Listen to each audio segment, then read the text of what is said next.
Hello everyone, welcome to Toyeen Talks. Ẹ jẹ́ ká jọ enjoy. Until I'll see you in my next video. Stay safe, stay blessed. I love you all. Bye. Òyìnbó ó rẹ́rìn-ín gbà Ó tó ṣe ń kúrò wọlé kóòtù náà láti. ṣe bí ìtọ́ gbé síta yẹn nìkan lọ́rí. ìyá àgbà ìwé tèmi rí ní tó ṣe ní kíní gan kò rẹ́rìn o mi mọ tẹ́ ẹ̀ tí ì ṣe. tó so gbà tó ń ṣàwárí ṣò bọ̀bọ̀ yẹn ohun yẹn bá ti wá lọ ṣe digging àṣé that guy is an ex-con o. Not even ordinary an ex-con, in fact ó wà lórí sex offender list.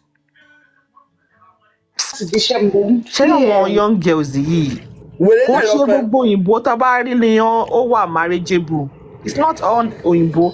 There are some òyìnbó tó pé kò dẹ̀ lè gbé wọlé ó fẹ́ yẹn ó fẹ́ sí yes na nàìjíríà kò lè ní gbé wọlé náà kò lè gbé wọlé. kò lè gbé wọlé. So you just be stranded there in Nigeria and kò wọ́n fẹ́ kí ló kò lè ṣiṣẹ́ ṣiṣẹ́. jókòó. Our guys no dey try o, sister Christy, I no go lie you. mi mọ nǹkan tó ń wá ká. But baby soft like that guy can't give her card now. Kò tẹ̀lé gbé He wọlé. cannot give her So it's anything. I saw it over. èmi ò mọ̀ pé ex-convict ni ẹ̀ bóyá nǹkan tí ò ṣe rẹ́rìn tí ni ò ṣe rẹ́rìn nìyẹn because nàìjíríà àti íńtánẹ́ẹ̀tì 5 and 6 ni wọn bó bá sówó tíṣù ẹ bá ṣe captain wọn á bẹ gbé síta ọlọ́run tí wọ́n ń sọ wọn lọ fẹ́ sex offender. tó bá tẹ̀ jẹ́ ex-convict is still better. Ó wà lórí sex offender list. ó lọ fẹ́ sex offender ó kẹ̀ máa bímọ á kọ ọmọ ẹ mọ́lẹ̀ á kì ìwọ náà mọ́lẹ̀ mí ìmọ̀ nǹkan tó máa ń ṣe àwọn ọmọdé ìtọ́ọ̀kì ń ronú. It's from US, sister Bisi, it's from US. tó bá fi rí bẹ́ẹ̀ yẹn tán ní ex-convict US ni àwọn lọ́ máa gbé ẹ síta bí ọmọ ọjọ́ mẹ́jọ bẹ́ẹ̀ yẹn wá wo gbogbo tó bá rìn sí ni. Sherry, even àwọn táwọn girls wa máa ń fẹ́, I'm sorry to say I'm not trying to talk down on them o. Ó máa mi tí rí marriage èèyàn tó fẹ́ òyìnbó ní tèmi ti admire ṣá. Me, I've not seen ṣá o. Maybe I can see because orí wọn tomorrow. tán I've not because seen orí wọn tán. ó dà pé òkè ṣé Simi Gray dá OAP ní Ìbàdàn ṣọ́pọ̀ ẹ̀ ṣé US lọ́pọ̀ ẹ̀ ni mi tí ì rí ṣá even gan yìí tí kinní gan fẹ́ gan kóra gan fẹ́ gan tó kọ́kọ́ disguise béèyàn gidi gan àṣewèrè ni àṣà pàpà ni like mi tí ì rí ṣá I've not seen I don't know ìdílé kan fẹ́ràn tẹ́ pé ó ti wà so obese tẹ́ pé kò lè gbé rẹ̀ kò ṣiṣẹ́ rí àbí kó yẹ pé ó fẹ́ràn tẹ́ pé kò níṣẹ́ kò lábọ̀ ó ń gbé ní state council house ni I don't know. I just believe girls should be able to pick better. There are so many young oyimbos that they are like only prospect. You can look out for people like that too. Ẹ má máa rọra yín pé don't limit yourself pé ẹ gbọ́dọ̀ fẹ́yàn tó ti darúgbó òyìnbó tó ti darúgbó òyìnbó tó yẹ pé ó ti ṣẹ̀wọ̀n rí òyìnbó tó yẹ pé ó ní health issue.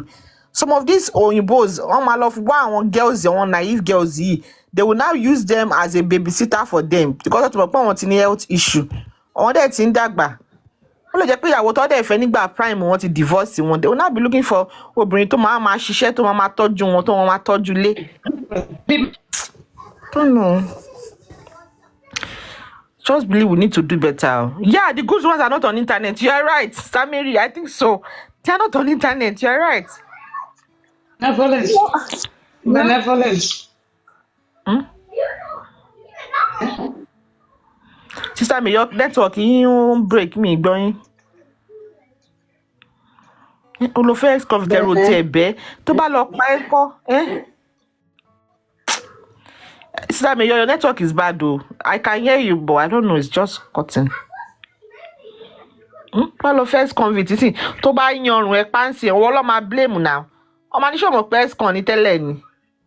Bẹ́ẹ̀ni. wọ́n ní ṣèbó mọ̀ pé ex-convict ni wọ́n ní ṣèbó mọ̀ pé sex offender ni kí ló wá débẹ̀.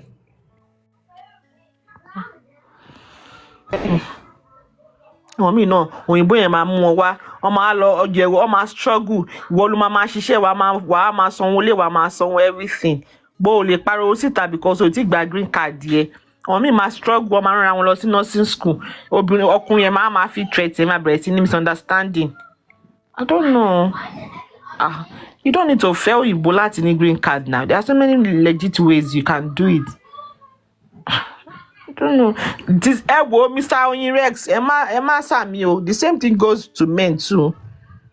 àwọn ọkùnrin ló tiẹ̀ wọ́ọ̀sì fún jù ẹ máa rí wọn báyìí àwọn ìyá tó máa fẹ́ bá àwọn ìyá kùjẹ́kùjẹ́. agbẹgbẹ ìyáláyà wọn bí mo bá bá àwọn pípù yẹn sùn ìyẹn ni tí mo tiẹ̀ understand lọ́kùnrin how do you oko yìí ṣe kò sí nǹkan tó kó yín òkè ń lè síná. ìwọ bá rí ìyá tí gbogbo ẹ̀ rínkù tó sì tún wá lè kó mọ ìwọ ọmọ 20 something. ìyá àgbà tó bá tẹ̀ jẹ́ ẹ̀ nìkan ló tẹ̀ dá wọn ìyá àgbà yẹn máa láì kìlìkìlìkì o. lọ́wọ́ young boys sí 19 àwọn ọmọ $5 gift card yẹn ọmọ kékeré ràn wọ́n sẹ́ẹ̀tì Perkins yẹn ọmọ máa ṣe likiliki fún àwọn ìyá 80 something 70 something no be juju be that.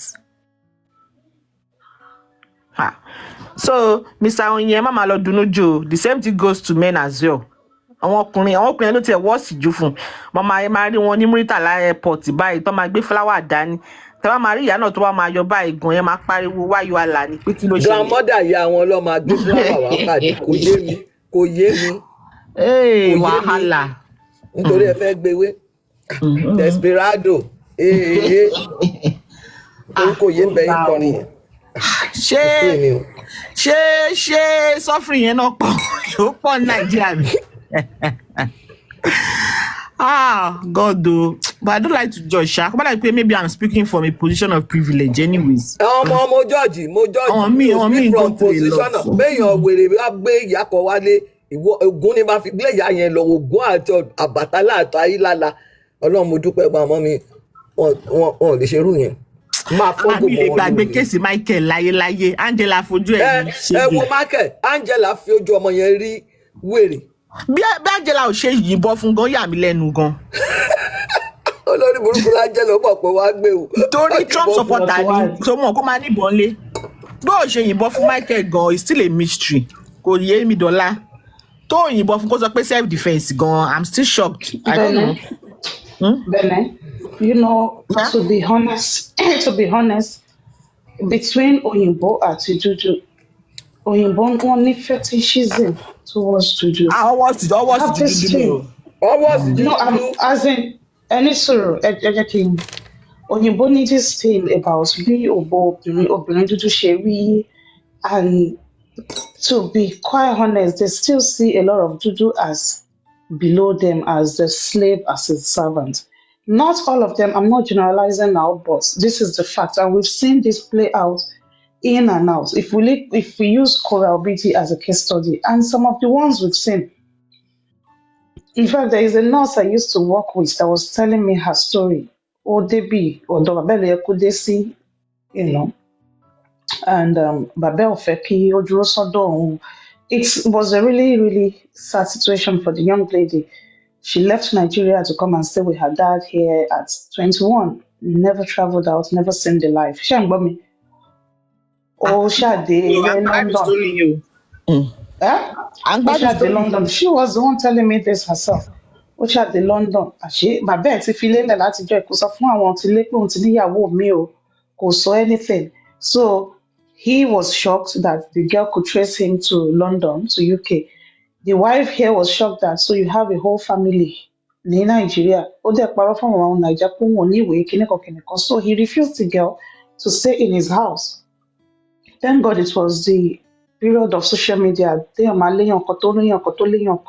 So she called an area uncle that knows somebody in UK. So from there, she found her way down to Manchester because somebody said, Lord Rosodo's sister in Manchester. From there, because she was obviously lost, confused, she met Oyinbo guy. She had 2 kids for this Oyinbo guy. And she told me straight to my face that this guy basically used her as a slave. He refused to work. So she started working as a care assistant. She would drive long hours, was working. She was the one supporting the home and everything. So she shall get her paper while she nursing. You know, by the time she got into the society, Ojuela, so she divorced him. She's still the one paying child support for this guy and all that. She's in her early 30s, imagine. And she told me that he basically treated her like a slave. And this is a guy that has refused to work. You have to be the one to feed the family. Until she was able to get out of his shackles. Look at Kora Obidi as well, and so many that we cannot talk about. And another thing is, among Oyinbo Juju, is it's just about fetishism or bí o tẹ̀ tí fẹ́ sọ tàwọn ọkùnrin tó máa lọ ń fẹ́ àwọn ìyá arúgbó anyway and I think ọmọ dúdú racism is tó bá never going to end. It's it will never never going end to. ìyá àgbà. No matter Ṣé ti how rí much they put butter on it, put oil, try to differentiate, do anything, racism will stick. They will it will see you still it below still them. Even keeps if you are a sticking. graduate, you are everything, you have all Exactly. these degrees, the skin will still determine in And some of also their ìyá brain. àgbà àwọn tẹ bá rí tó fẹ́ra wọn tó ṣì wà a bit balance bóyá ọmọ tán bí síbì ọmọ tó dàgbà síbì tí wọ́n jọ dàgbà there is still a little bit of balance gbogbo tó ń bọ̀ láti Africa or something wá ló fẹ́ fẹ́ òyìnbó ń bì number one òyìnbó tó níṣẹ́ gidi tó jẹ́ graduate that is a professional you will hardly ever see them Yes, they will not mingle come with that Tuju. way. Wọ́n ní Like classmate they tó don't. dúdú. Wọ́n ní Wọ́n a ní lot of classmate people òyìn- nígbà tó wà in school. Thank you. Òdúdú tó máa go along with tó mọ ways wọn. Why should they come to Nigeria or South Africa to come and pick some or South Guinea to come? Kí ló kàn án pẹ̀lú yẹn? Look at them, Exactly. they grow. Yes. So pé wọ́n wá So mú yín yẹn tó ń bọ̀ á mú yín ẹ lọ bèrè ibi tó ti jáde. Ẹ wo ibi tí Angela ti jáde náà. Níjọ́ tí mo rí ilé Angela, mo ní kí ni Michael ń ṣe yìí?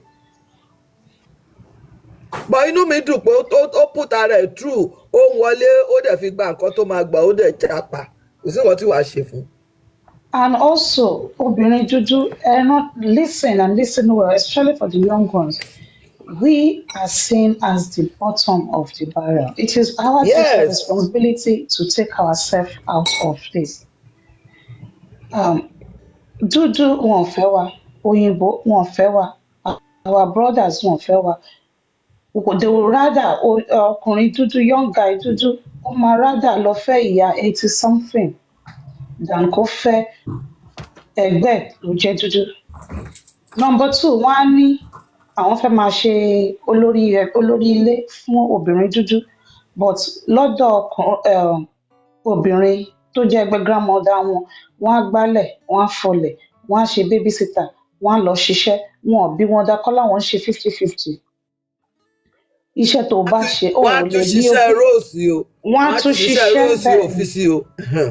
wọ́n á tún ṣiṣẹ́ Rose tó bá ní kó ṣe BDSM wọn bí iye ẹ̀dá kó má ṣe tó bá ní kó máa gbó bí ajá wọn bí ẹ̀dá kó má gbó bí ajá tó bá ní kó gbá ilẹ̀ kó máa fi ahọ́n ẹnu ilẹ̀ yẹn you will do it but now let them marry a black woman that is within the same age range with them bring her abroad they will say ẹ ṣe mọ̀ pé ìlú òyìnbó la wà ń sìn we have to be doing 50-50 wọ́n á ṣe 50-50 tán you still expect the woman to be the one to do gbogbo iṣẹ́ ilé to do all the child care to do all that see we've seen it play out it is you as a woman that will stand up for yourself nobody is standing up for you. To be honest Sami you are right o mi rí òyìnbó tó kàwé tó lọ tó máa ń sábà lọ fún black ó rẹ̀ o is rare. Tó bá ti jọ tó bá rí wọn tó bá fẹ́ra wọn wọ́n jọ kàwé wọ́n jọ dàgbà ní ìlú wọ́n jọ dàgbà wọ́n grow up within that system. Ṣé rí àwọn èèyàn wo understand nǹkankan? We are seen, even African Americans see us as a threat. They see us as ṣèbáwá la ṣe léyìí. They still differentiate. Even African American, they differentiate with Africa. So also are white people. Bọ́n ṣe máa mú wa lẹ̀ wọ́n á tiẹ̀ sọ̀rọ̀ sí ẹ̀ ń gbà mí wàá rò pé who the fuck is it? Until people need to get it. Obìnrin, like I said, get your job, get a life. Tí ọkùnrin kan bá ní mi ò ṣe mọ́ ọmọ pasta bá tiẹ̀ lọ make your money. I'm not saying pé kéèyàn má jókòó lé ọkọ torí lé ọkọ tèmi mo wà yìí o, mo kẹ̀ kàwé dáadáa, mo kẹ̀ ti wà ń bẹ̀ tipẹ́. But what I'm saying is this, empower yourself. Either you are in Nigeria, you are in America, you are a woman. Empower yourself. Get a job, get a life. Now ẹ ń lọ, ẹ tún lọ bá Chinese, ẹ ń bá Filipino, ẹ ń bá gbogbo wọn. I'm not saying you should not go. But you have to look at yourself, love yourself. Self-love is number one key. Kéèyàn tó náà fẹ́ wá, ókè ní ìsìn ṣe bọ́mọ Tanzania ni Priscilla fẹ́. Kó tó di pé Priscilla sọ yes ó lọ wo ore màmá ẹ̀ yan re ó gúgú ó fa gbogbo ẹ̀ ó wá sọ̀hún ó ṣe ó ní nǹkan tóun láìkí ń pa ẹ̀ the way he incorporates his family bó ṣe love ẹ̀gbọ́n ẹ̀ tó love ìyá ẹ̀ ó ní wà very intentional about his family. Ṣé ti rí ilé ayé yìí put yourself first make sure you love yourself because tó o bá ní self love you can never ever love somebody. You will always be a second class citizen. Love yourself. Empower yourself. Have a job. Bó jẹ́ wòsíwòsí ló ń tà tó bá ti ta 5,000 tó mọ̀ pé lórí ìbúrẹ́ lọ́kọ̀ ẹ̀ tó máa gba tírì ń bẹ̀ wàá mú 2,000 wọlé ọjọ́ òyà ni wàá lọ fi 3,000 sábẹ́ ìdí ẹ̀. You have to learn. Obìnrin Nigerians learn. Empower yourself. Dádì wa ẹ kórí burúkú dádì yín sàn ẹ má pa dádì yín. Go and get a job. When you as a woman ẹ wo gbogbo àwọn ọkùnrin sìn wọ́n ṣe bẹ̀ wọ́n ṣe gbogbo ẹ̀ most of these people tẹ́ ẹ̀ ní tọ́jú ọkùnrin they are lawyers tó ń ṣe oúnjẹ àwọn tó ti ṣiṣẹ́ tí wọ́n ríṣẹ́ ṣe tó ti ṣe tán kọ́lẹ́jì tán ríṣẹ́ ṣe wọ́n á dáṣẹ́ oúnjẹ lẹ̀ olókòdé kẹ́ tó mọ̀ nǹkan tó ń ṣẹlẹ̀ wọ́n ti lọ. Ọwọ́ ẹ̀ báyìí àtẹ́lẹ̀ ọwọ́ ẹ̀ báyìí òun ni ò ní tàn ẹ́ jẹ. Get a job, get a life. Ìyẹn ni pé yín ò sọ pé ò ní fọkùnrin respect. That is what attracts good men. Your self-confidence, the fact that you are able to take care of yourself. Those are the things that attract some men. Tó yẹ pé àwọn òpin tí nǹkan bá yẹpẹrẹ òun àárẹ̀ ní fapátì òun àárẹ̀ ní fẹsẹ̀tì and you will be the one calling the shot at that time. Ṣé love? Yes, love is big. Love is everything. But at the end of the day, ẹjọ́, I always specify, emphasize, gbájúmọ́ kínní bí mo ṣe lè ṣe yẹ̀yẹ́ tó ni mo ṣe lè ṣe everything tó ni mo ṣe lè ṣe wèrè tó mo náà gbà bọ́ ọmọ mo níṣẹ́ mi lọ́wọ́ inú iṣẹ́ mo ti dé láàárọ̀ kùtùkùtù yìí and I'm over 60 mi ò ń ṣe jòsí. I still go to work. I still walk around with my son. We go bike riding. We do all these things. You have to understand as a woman, live your life like Oleyan. Live your life like bẹ́ni pé ò lẹ́lòmíì. Kì í ṣe pé ò lẹ́lòmíì but in case tí ṣòkòtò bá já torí gbogbo wa ni widow wà. Ìjọ́ tó máa ṣẹlẹ̀ láàmú. Live your life like there is nobody else to help you. Take care of yourself. Take care of your mental health. Bó jẹ́ ìkan náà ló fẹ́ ṣe tó bá gbowó oṣù ẹ ní wíìkì, you do it. Bó bá jẹ́ pé o fẹ́ lọ sí spa fúnra rẹ ni, do it.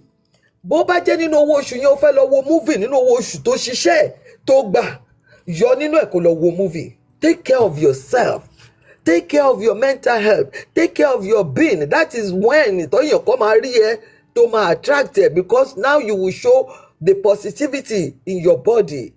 Ló máa rí ló máa jáde. Mi ní kó gbáṣọ ọkùnrin ṣe ń lé but at the same time tó bá sọ pé kinní kan máa bẹ́gbẹ́ dọ́gba mi ní kó lọ jẹ gbèsè mi ní kó lọ yáṣọ. You come first because tó o bá stable tí mental health ò bá wò okay o lè care for no motherfucking person. That's not you being selfish. Tó bá dẹ̀ sọ pé o selfish nìyẹn kò burú fucking ṣe tẹja yẹn síra ẹ. I always say this tí n bá gbowó tí n bá sọ pé ó dẹ̀ wù mí kí n lọ fún màsáàjì ọmọ mi ò lè ronú ẹ̀ lẹ́ẹ̀mejì sátidé yẹn èmi kíní burúkú ìmọ̀ ń lọ tẹ́ra mi lẹ̀ ń hòhò ẹ lù mí bó ṣe wù yín. Yeah. Take care of yourself. Love yourself. Self-determination. Self-love. Ìyábọ̀ ẹ wo gbogbo wa ń pariwo Ìyábọ̀ lẹ́nu apart from pé wá láti lo lówó láti kékeré Ìyábọ̀ struggled, Ìyábọ̀ suffered, Ìyábọ̀ was abused but out of all that she got out of it. She got out of it. She took care of her children, ó took care of àwọn ọmọ ẹ̀gbọ́n ọmọ àbúrò and despite everything tó ọkùnrin fojú ẹ̀ rí gan She still stood her time. She loved herself. She empowered herself. That's why she's able to empower her daughter. Nígbà tọmọ yẹn sọ pé òun fẹ́ ṣe kí lẹ ṣe ń pè nǹkan tó ń ṣe influencer yẹn. Ṣé bóun ló kọ́kọ́ bá wá wíìgì? Ṣé wíìgì ni tó ń ṣe influence fún wọn àbí ó ní nǹkan kan tó influence fún wọn? Òun ló gbé kinní yẹn fún wa ní ó sọ pé òun fẹ́ ṣe pé kó gbé fọmọ òun pé òun mọ̀ pa try tóun á work it through. Where is Priscilla today? Àwọn ọmọ ẹlòmíràn ọmọ wọn á sọ fún wọn pé mo fẹ́ ṣe kinní kan wọ́n ní iṣẹ́ aṣẹ́wó. Encourage them, push them through their nǹkan tó bá love láti ṣe. Be behind your children 100%. Let them know there is love in your heart. Let them know that when you have your job, kò sọ́kùnrin kan tó máa fi ẹ́ pa. Nígbà tó jẹ́ pé wọ́n gan lọ restaurant wọ́n rí nǹkan tó ń gbé bó jẹ́ Uber náà ló máa gbé débẹ̀. Ọkùnrin kan rí ẹ tó wọ Uber, àá wá gbé pàkẹ́nà pep ṣóbọ̀ abẹ́ ẹni ṣó yógbó ni. Classify yourself. Let people know who you are. This is why I respect this new Gen Z, some of them. Tí wọ́n ń ṣiṣẹ́ wọn. Tó ń ṣiṣẹ́ wọn tó dẹ̀ ń gbéra wọn síta, this is what I want. Know what you want. Má torí pé o fẹ́ jẹ ẹyin, o fẹ́ jẹran kó lọ máa pe màálù ní bọ̀dà. Má torí pé o fẹ́ wá sí Amẹ́ríkà kó lọ gbé bàbá bá ń gbé sí. Má torí pé o fẹ́ kọ́ fáìlì fún ẹ kó lọ gbé kinní ọmọ. A lot of people are in Nigeria tí wọ́n dẹ̀ make it tí wọ́n dẹ̀ lówó tán ní nǹkan kan, they started from scratch and they are making it. Tẹ́ bá róbìnrin tó dàda ní kinní kan tó jáde tó ṣe wọ́n á láṣẹ́wó ni wọ́n ti dópa ìwọ náà gbogbo ẹ̀ lọ́kọ́ lọ́bẹ̀ ẹ̀dọ̀. When a woman stands out. Yàgbà if tó bá ń ṣe business àbò ní career tó bá ti ń sọ pé aṣẹ́wó ni ẹ̀ àwọn ti make ẹ̀ nìyẹn. Yes, Also, you are successful. yeah, Don't know you are smashing it. In addition to what you said, Yagba, also knowing when to walk away is very important. Knowing when to say, I will not take this. This is a boundary that should not be crossed. When it is crossed, you open the door and tell the person to get the fuck out of your space. Do not ever be afraid to take your stand. Do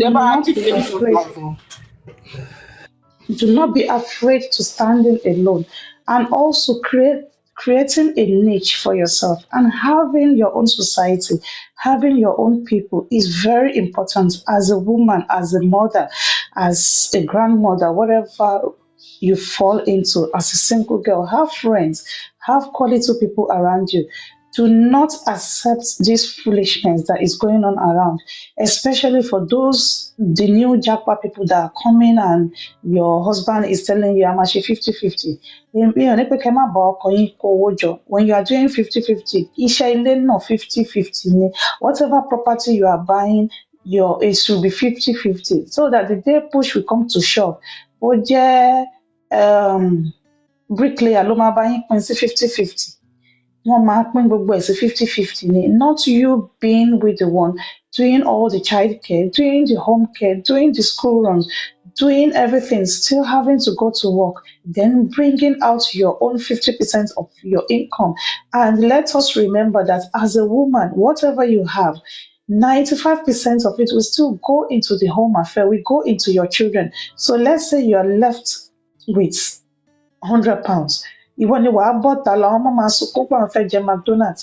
Bàbá ò ní sọ pé òun lè hardly will you see most men máa lóun yà ní ṣọ́ọ̀bù òun gbọ́mọ láti school òun ra McDonald's fún wọn. Hardly will you see it. Hardly will you see a man know the size of his kids' school uniform.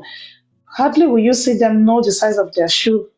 This shoe size wọn kò tiẹ̀ ní rí pé bàtà wọn ti ń fall apart gan until tó bá tó bring it up. It still falls on you.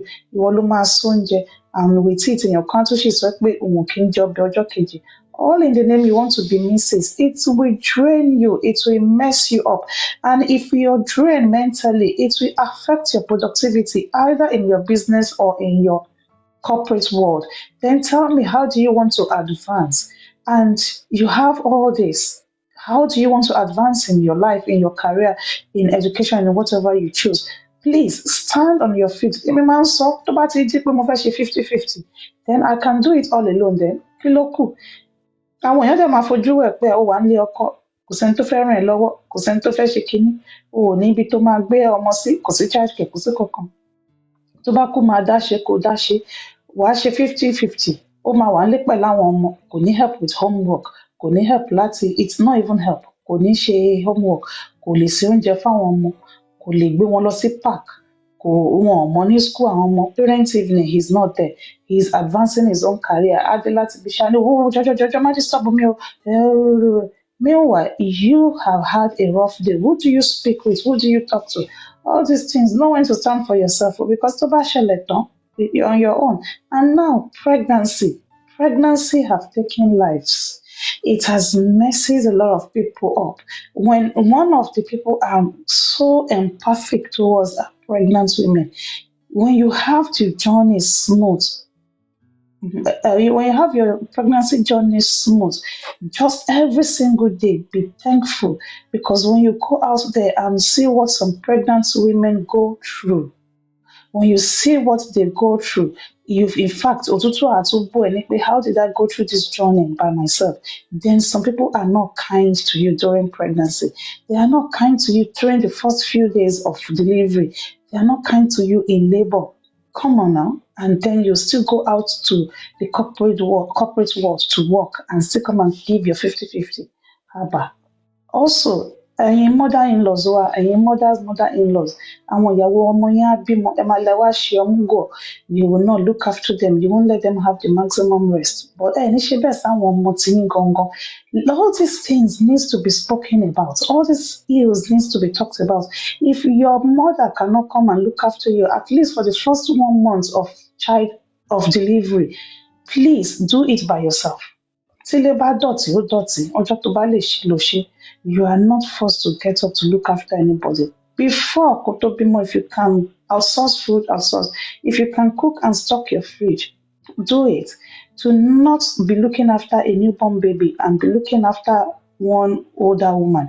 It is not right, it is not fair. Women have lost their life. When I was doing my midwifery in UBT that year, there was a lady, they rushed back to the hospital 2 days after tó bímọ. Ìyá ọkọ ẹ̀ ní kó gúnyán fóun, òun náà root ó gbé odó síta, ó ń gúnyán fún ìyá ọkọ. She started bleeding. They rushed her to the hospital. Ó gbabẹ̀ lọ. The mother-in-law denied pé òun ò ránṣẹ́. Tó bá ti ránṣẹ́. What did you say? Ó gbabẹ̀ lọ. Bẹ́ẹ̀ ni lágbára Ọlọ́run ìyá àgbà, ó gba ibẹ̀ lọ. Bẹ́ẹ̀ ni. We have seen things too much, and this. Why did I remember this? I remember it because of the podcast of Abiola, that lady that does podcast, that a lady that had twins was telling about her mother-in-law, but she treats one and all those things. And I asked myself, why do you allow another human being to treat you this poorly? Why?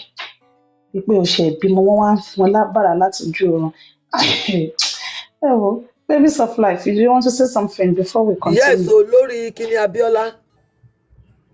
Bẹ́ẹ̀ni ìyá àgbà I cried though, and I asked myself, why did you put yourself through this? Exactly. Ṣé ti rí nígbà tí mò ń sọ pé ìdajì àwọn tó ń lọ ṣọ́ọ̀ṣì èṣù ni wọ́n? It's not like èèyàn ń purọ́ náà. Ọkàn ẹ òun lọ lọ́hùn ẹ. Ọkàn ẹ òun ni Ọlọ́run ẹ. Tí ọkàn ẹ bá sọ pé kò ṣe ìkà fún ẹ̀dá ẹgbẹ́ ẹ, then ìkà ni ẹ. Kò ń ṣe wọ́n á múra wọ́n á lọ ṣọ́ọ̀ṣì Jesus Christ fire ókìní kan irọ́ ni gbogbo ẹ̀ orí ara yín lẹ̀ ń pe fire sí.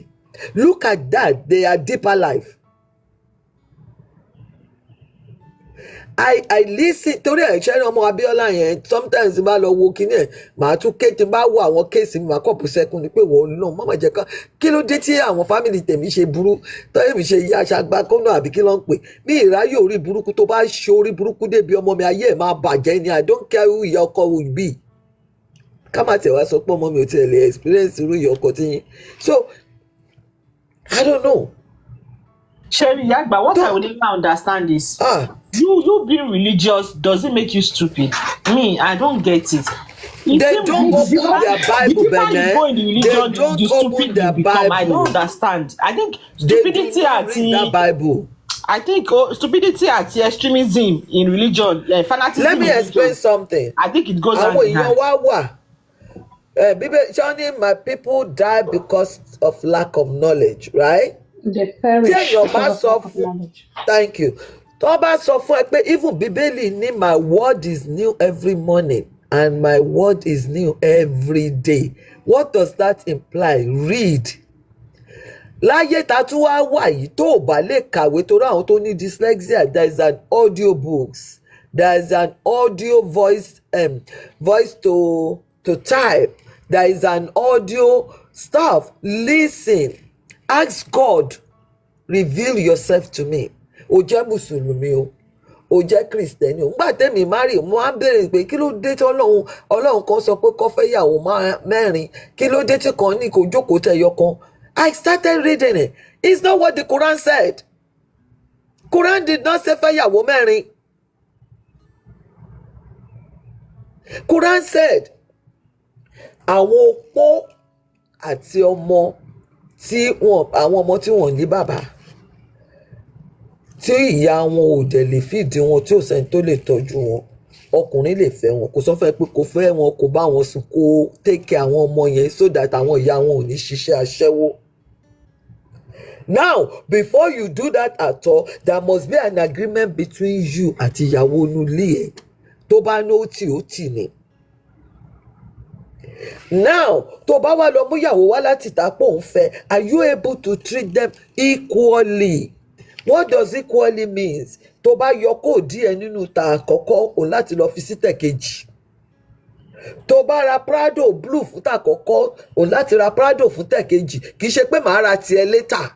You must have that money to treat them equally. Who láàrin àwọn ọmọ ló lè ṣe déédéé láàrin ọmọ tó fìdí ẹ̀ bí? Ká máa sọ pé láàrin ìyàwó tó fẹ́. What is that telling you? It's telling you wípé you should not do something tí o lè afford láti ṣe. But àwọn ẹlẹ́sìn wa ní mẹ́lọ Ọlọ́run wí, bẹ́ẹ̀ kọ́ lọ́lọ́run ṣe sọ, mẹ́tò ní nǹkan lẹ́yìn lọ́lọ́run sọ. See, a lot of people don't read it. They do not try to educate themselves concerning what the Bible says. They do not like to listen or read. They would be, báwo máa ṣe pé bàbá ṣọ́ọ̀ṣì ni dájú mi ṣe ó ya wèrè ni. Dájú ò mọ́mọ́ tiẹ̀ ni. Ẹ wá sọ dájú Adébóyè dájú kìíní kan ṣọ̀pọ̀nà mú yín ní iṣẹ́ ní dájú ilé. Ṣé dájú yín sọnù? Bàbá ẹgbẹ́ mi yọ ọmọ tó bí.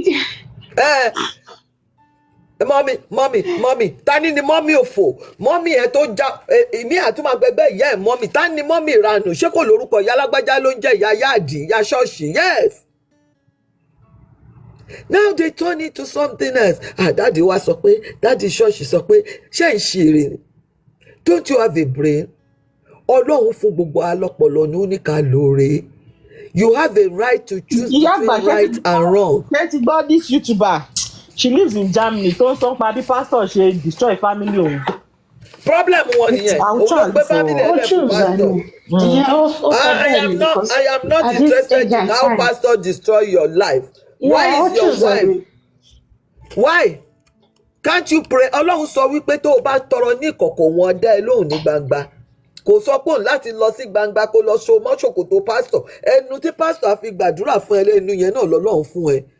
Ẹsẹ̀ méjì tó máa fi kúnlẹ̀ tó máa fi ṣe àdúrà Ọlọ́run fún ẹ ní ẹsẹ̀ méjèèjì yẹn wọ́n náà kúnlẹ̀ kó bẹ Ọlọ́run nípa ọ̀rọ̀ ìyàlẹ́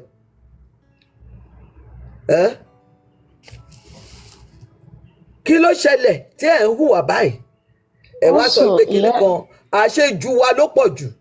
We want those ẹ wo gbogbo àwọn tó ń tẹ̀lé ojú sí náà. They followed him blindly. They followed him rigidly. They never even tried to assess things. That's to tell you some of us are just sick in the head. If not, téèyàn bá gbé nǹkan wá bẹ́ẹ̀, lágbájá sọ pé òkè kí ni ìwọ ṣe tí lágbájá yẹn fi sọ nǹkan tó sọ, kí lẹ sọ débẹ̀? Ìdí tí mo ṣe ń lọ́rọ̀ obìnrin lẹ rí yẹn. Ó wá sọ pé ló wá sọ pé ìwọ náà wá sọ pé ẹ lọ ka Bíbélì kẹwo nǹkan tí Bíbélì sọ concerning that situation. Kò sí nǹkan tó ń ṣẹlẹ̀ sẹ́dá láyé yìí tí ò sí nínú Bíbélì yẹn tí ò tí ì ṣẹlẹ̀ rí. Iyagba. If you are a Another Christian, problem. sorry, Yami. Another problem is a cultural belief as well. Culturally, women has been subjugated long enough. Òun lẹ ṣe máa rí pé tí obìnrin bá fẹ́ dá dúró, ẹ máa rí tínú máa bí àwọn ọkùnrin yẹn, wọ́n máa jáporó, inú máa bí wọn because all Obìnrin they tó bá jẹ́ want kó is a bayé òun jẹ́ ni woman. o, culture tó Bẹ́ẹ̀ni, bá bayé ẹ̀ jẹ́ ni, culture tó bá jẹ́ kí culture bá ta ni culture gbé. ṣé ti rí okay example kan when I was working in Lagos. Ṣé o mọ̀ pé some tribe believe pé tí ìyá ọkọ bá sick, of course now this is a disclaimer, mi ní kẹ́ má tọ́jú òbí yín o, mi ní kẹ́ má tọ́jú ẹbí yín o. Ẹni kì í fi iṣẹ́ mi lẹ̀ kí wọ́n tọ́jú ìyá ọkọ, àjọ máa tọ́jú ẹ̀ papọ̀ nínú ilé ni. Màá lọ bí iṣẹ́ máa padà dé, màmá ṣe ti jẹun, ọmọ ọ̀dọ́ máa dúró tì ọ́. ìyá àgbà so obìnrin máa fi iṣẹ́ ẹ̀ sílẹ̀, á kúrò ní Èkó or Àbújá, á wá lọ sí village. àjókòó tí ìyá bẹ́ẹ̀ ni kó máa tọ́jú ìyá yẹn á á kọ́ pẹ́ ọmọ bẹ́ẹ̀ kúrò o. ní school bẹ́ẹ̀ ni Ọlọ́run ní jẹ́ kì í ṣe bíi tèmi. ọkọ máa wò wọ́n lẹ́ẹ̀kan ní oṣù mẹ́ta oṣù mẹ́rin. Orí burúkú. Ẹ jọ ṣé ìyàwó yẹn níṣẹ́? Oh no, oh Jesus Christ. Ṣó níṣẹ́ because ṣó máa fi ṣe ẹ má bínú o Mayor, má bínú dúró jọ torí Ọlọ́run má bínú question ti fẹ́ bí ẹ yìí. Ṣé ìyàwó yẹn oníṣẹ́ ìjọba tó ń lọ àbó níṣẹ́ Lagos State tó ń lọ àbó ń ṣiṣẹ́ company tó ń gbowó wálé? Ìmí ìnáwó ni kò fi iṣẹ́ sílẹ̀ kó máa san sálárì ẹ̀. Tó bá fi iṣẹ́ yẹn lẹ̀ tí n bá jẹ́ ìyá gẹ̀yìn mi ló máa pa gẹ̀yìn fún ara mi. Bẹ́ẹ̀ mo sọ fún ẹ. So oh God. So meanwhile ọkùnrin tá à ń sọ yìí. Àwọn ni wọ́n ti ń ṣe white wedding níbo ní Federal Palace kẹ̀. Ṣé wọ́n ń ṣe lè ní èmi rò pọ̀ là ni. Meanwhile àwọn ọkùnrin tá à ń sọ yìí wọ́n ní sisters o, wọ́n ní ẹ̀gbọ́n obìnrin, wọ́n lábúrò obìnrin o, ní káwọn yẹn lọ tọ́jú ìyá wọn o. Mayor ṣó fẹ́ gbọ́ èmi kíní burúkú torí yìí o, èmi kíní burúkú mo ti pẹ́ńlé ọkọ bí wèrè o ò lè fi yẹn lọ mí o, má fi lọ́kulọ̀ láyé mi o, má fi lọ́kulọ̀ láyé mi, kò sí bàbá ńlá kú bàbá ńlá anybody. Ìyá àgbà wọn ojú olóró sí. ẹjọ́ jẹ́ kó parí ẹjọ́ fẹ́ bọ̀ tó ṣẹlẹ̀ ẹjọ́ mi yọ fẹ́ gbọ́ sórí yẹn délẹ̀ o mo ti lánilẹ̀ o. Lọ́yà dúró dé Mayor, lọ́yà dúró dé Mayor. Ó máa bá wọn sùn, ó máa bẹ̀rẹ̀ máa sùn wọlé ní ìní. Oh my God. The things we're seeing. So what happened was, legend Mama see clinic here, so we've been talking, and she was just a few years older than me, but I wanted to marry. So it made us a mind to make it. So anyway, a day she didn't argue, she didn't say she's not going because we've talked about this. So a day tó yẹ kó lọ sí village kó lọ tọ́jú ìyá ọkọ ẹ̀, ó ṣáà dákú, wọ́n ṣáà rọ́ṣẹ̀ wá sí hospital. So ó wà níbẹ̀. Ó dẹ̀ sọ fún CMD. The CMD he grew up in England. He was a consultant kó tó dípò padà lọ sílé. So he understand what was going on. So ó sọ fún pé àìsàn tó ń ṣe ìyàwó ẹ̀ yìí ó máa wà ń bí fún bí oṣù méjì o. So you have to make other arrangements for whatever. She can't go to work, she can't do anything. So she was in the hospital, and because it was private hospital, you stay in your own side room and all that. So your ọkọ bá ti ń bọ̀ ara padà sí bed pé kí ló wá ń ṣe àti ṣe test. Nígbà tó yẹ she just needs rest, she needs to recuperate and all those things. And now imagine a woman that doesn't have that exposure, that doesn't have that privilege. She will leave her job, leave her business, take her kids out of school, go to the village, go and be doing ishekera ọkọ that probably does not appreciate you, the family that doesn't appreciate you, and you know how hard it is to look after people, to look after the elderly ones, especially when there are no equipment. Even here abroad, that we have equipment, that we have access to things. It is extremely difficult. Now imagine in the village, share all those things. And at the end of the day, they are still going to say you are not a good wife. And people are still doing that till these days. There have been people having issues because they want their wife to go to the village láti lọ tọ́jú àwọn ìyá wọn. Okay, it's easy if you can bring the mother-in-law, the yagba, to where you live. Sometimes if there is a space, but where is it okay that it is the daughter-in-law that have to look after the physical need of the mother-in-law? Even sometimes when You you can't you say, get a okay, nurse? Can't you get a that's nurse what for I'm about to say. Even when you say, okay, let me get someone that will be there that I'll be paying, some of them will say, no, it has to be you. Because they will say, "Mo ti sanwó orí ẹ̀, ṣebí mo sanwó orí ẹ̀, I've paid your bride price." And me, that's why I don't like that bride price business. And or the dowry business. So these are things that are still happening in our society. Then the woman is not able to, again, it comes to your business being at stake. It comes to your career being at stake. It comes to you taking your children out of school to take them to the village. Then it comes to the breaking down of the relationship or the marriage. Because tell me, or come Awasi village once in a month or once in 3 months. From there, after the once in 6 months, you are stuck. You can't go. Iwájú ò ṣe padà. There is breakage in your communication. There is breakage in the marriage. Then you still come back to what we are saying: the culture, the society, the religion, the belief. Where is it written that it has to be ìyàwó ló gbọ́dọ̀ ṣe? Especially in a situation whereby the ìyọkọ has other female children. So, Sister Bene, ẹ bá wa dá sí ọ̀rọ̀ yìí. Ìyá àgbà ti bọ́lẹ̀.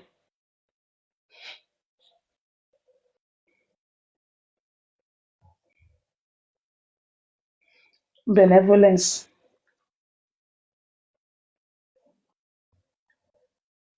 Ṣé everybody ti? Oh, okay. So yeah, it's